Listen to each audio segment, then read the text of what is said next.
మనోజవం మారుతతుల్యవేగం జితేంద్రియం బుద్ధిమతాం వరిష్టం వాతాత్మజం వానరయోధముఖ్యం శ్రీరామదూతం శిరసా నమామి.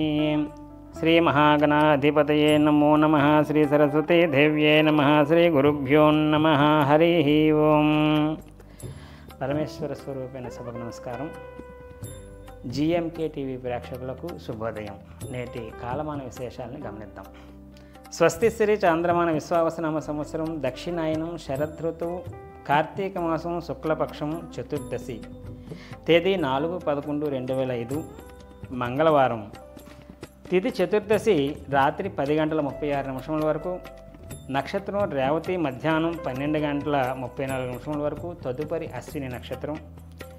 వర్జం ఉదయం 6:09 నుండి 7:33 వరకు, దుర్ముహూర్తం ఉదయం 8:15 నుండి 9 వరకు, తిరిగి రాత్రి 10:25 నుండి 11:16 వరకు. అమృత గడియలు ఉదయం 10:25 నుండి 11:51 వరకు, తిరిగి మళ్ళీ అమృతకాలం 3 గంటల తెల్లవారుజామున 3:20 నుండి 4:45 వరకు. సూర్యోదయం 5:57 సూర్యాస్తమయం 5:24 వరకు. నేటి విశేషం: కార్తీక శుద్ధ చతుర్దశి, వైకుంఠ చతుర్దశి, పాషాణ చతుర్దశి, విశ్వేశ్వర ప్రతిష్టావ్రతం మొదలైనటువంటివన్నీ కూడా చేస్తూ ఉంటారు.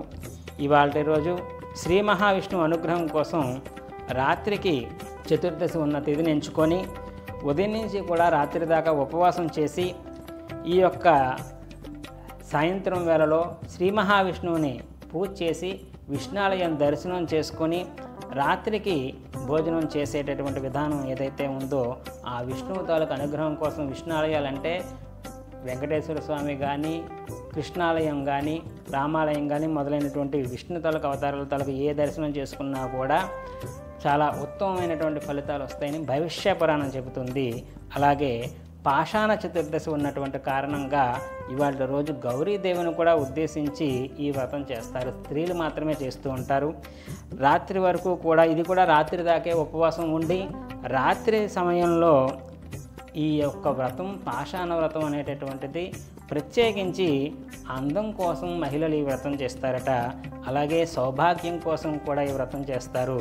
సుఖ సంతోషాలతో ఉండేందుకు గాను ఐశ్వర్యం కొరకు కూడా చాలామంది ఈ వ్రతం చేస్తారని మనకి కాలదర్శనం కూడా చెప్తున్నది. కాబట్టి పాషాణ వ్రతం అనేటటువంటిది అమ్మవారి కోసం, గౌరీదేవి కోసం సాయంత్రం వరకు ఉపవాసం చేసి ఈ యొక్క వ్రతాన్ని ఆచరించడం ద్వారా సౌభాగ్యం ఏంటి, ఆరోగ్యం ఏంటి, అందం ఏంటి, ఐశ్వర్యం ఏంటి మొదలైనటువంటివన్నీ కూడా సిద్ధించేందుకు గాను గౌరీదేవి ఉపాసన చేయడం కూడా చాలా చాలా ఉత్తమంగా చెప్పబడుతుంది.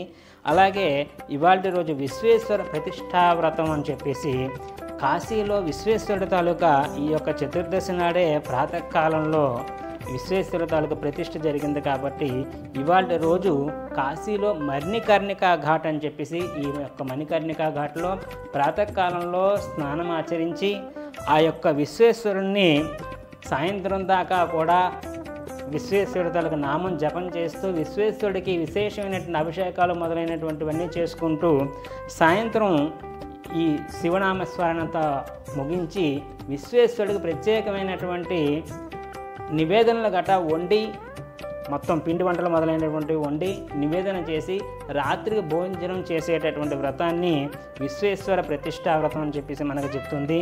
ఇలాగా 3 రకాలైనటువంటి వ్రతాలు ఎవరికి ఏది వీలైతే వాళ్ళు ఆ వ్రతం చేసి అటు శ్రీ మహావిష్ణువు కోసం వైకుంఠ చతుర్దశి వ్రతం, అలాగే గౌరీదేవి కోసం పాషాణ చతుర్దశి వ్రతం, అలాగే శివుడి కోసం విశ్వేశ్వర ప్రతిష్టా వ్రతం మొదలైనటువంటి 3 గడివాళ్ళు ఉన్నటువంటి కారణంగా ఎవరికి తోచిన విధంగా వాళ్ళు చేసి స్వామి తాలూకు అనుగ్రహం పొందేటటువంటి అవకాశం ఉంది. కాబట్టి ఆచరించే ప్రయత్నం చేయండి.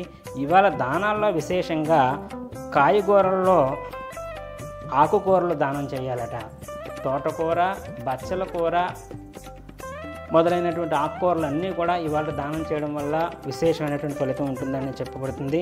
అలాగే పటికీ బెల్లం దానం, బెల్లం దానం, దీన్ని కండ శర్కర అనేవారు పూర్వం. దాన్ని పటికీ బెల్లం అన్నమాట. గుడం అంటే బెల్లం దానం మొదలైనటువంటివి కూడా ఇవాళ రోజు విశేషమైనటువంటి ఫలితాలు సిద్ధించేటటువంటి అవకాశం ఉంటుంది. అలాగే నువ్వులు కానీ నువ్వులు పప్పు కానీ దానం చేయడం వల్ల కూడా ఇవాళ విశేషమైనటువంటి ఫలితాలు సిద్ధిస్తాయట.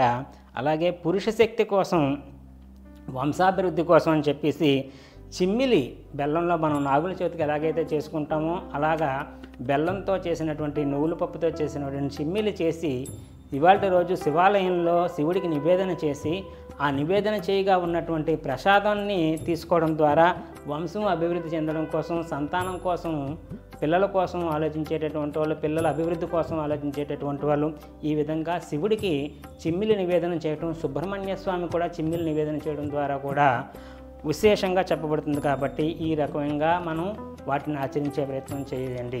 అలాగే మనకి కార్తీక మాసంలో చతుర్దశి నాడు ఈ 3 వ్రతాలని చెయ్యలేకపోయినా కనీసం మనం శివనామ స్మరణ కోసం ప్రాతకాలంలో శివుడికి చేసే అభిషేకాలు కూడా విశేషంగా చెప్పబడుతుంది. కాబట్టి ప్రాతకాలంలో శివారాధన చేయడం మొదలైనటువంటివన్నీ కూడా విశేషమైన ఫలితాలు సిద్ధించే అవకాశం ఉంటుంది.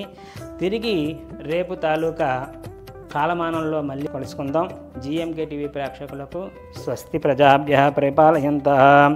హరి ఓం తత్సత్ బ్రహ్మార్పణమస్తు. సర్వం శ్రీ ఉమామహేశ్వరార్పణమస్తు. స్వస్తి.